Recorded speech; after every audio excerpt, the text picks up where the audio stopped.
મહાનગરપાલિકાની આરોગ્ય શાખા દ્વારા જે છે રાજકોટ શહેરમાં વધતા જતા ઝાડા ઉલટી ઉપરાંત ટાઇફોઇડ અને મરડાના કેસીસ છે અનુસંધાને સતર્કતાના ભાગરૂપે રાજકોટ શહેરમાં ઘણા બધા એકમો જે છે બરફનું ઉત્પાદન કરી રહ્યા છે. ઉપરાંત ઘણા બધા જે છે કેરબાના પાણીથી વિતરણ જે કરી રહ્યા છે એના અનુસંધાને તમામમાં ખાસ કરીને બેક્ટેરિયોલોજીકલ કાઉન્ટ જે છે એની તપાસ અર્થે જે છે કુલ 49 એકમો પાસેથી પાણીના સેમ્પલ જે છે લેવામાં આવ્યા છે અને આ કામગીરી હજી ચાલુ રહેશે.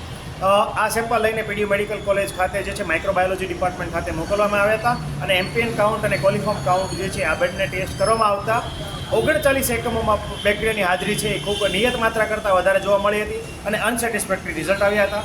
5માં ઇન્ટરમીડિયેટ કાઉન્ટ જોવા મળ્યા છે અને 5 જે છે નમૂનામાં સેટિસ્ફેક્ટરી આપણને રિઝલ્ટ મળેલા હતા.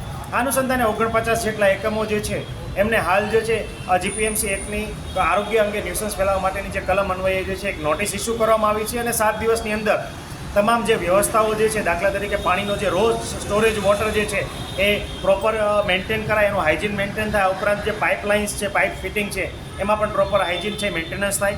રો વોટર જે વપરાશ કરી રહ્યા છે ક્લોરિનેટેડ પાણીનો જ વપરાશ કરે. આ ઉપરાંત જ્યારે વિતરણ થતું હોય ત્યારે ટ્રાન્સપોર્ટેશન પણ હાઇજીન કન્ડિશનમાં મેન્ટેન રાખે વગેરે બાબતે સૂચનાઓ આપવામાં આવી છે.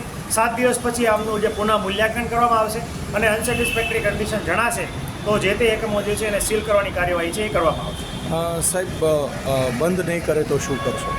આગામી 7 દિવસ પછી પુનઃ જે નોટિસ પીરિયડ આપવામાં આવેલો છે, નોટિસ પીરિયડ પૂર્ણ થયા બાદ એની પુનઃ ચકાસણી કરવામાં આવશે અને જો આવા એકમોમાં હજી પણ આવી પ્રકારની કોઈ પણ મિસપ્રેક્ટિસ છે માલુમ પડશે કે હાઇજીન મેન્ટેન નથી કરી રહ્યા, રો વોટર જે છે એનું ક્લોરિનેશન નથી કરી રહ્યા અથવા આરો પ્લાન્ટ જે વપરાશ કરી રહ્યા છે એના ફિલ્ટર અને એના હાઇજીન જે છે એ ચેક નથી કરી રહ્યા તો તમામ જે એકમો છે એની પુનઃ ચકાસણી કરીને સીલની કાર્યવાહી છે એ કરવામાં આવશે.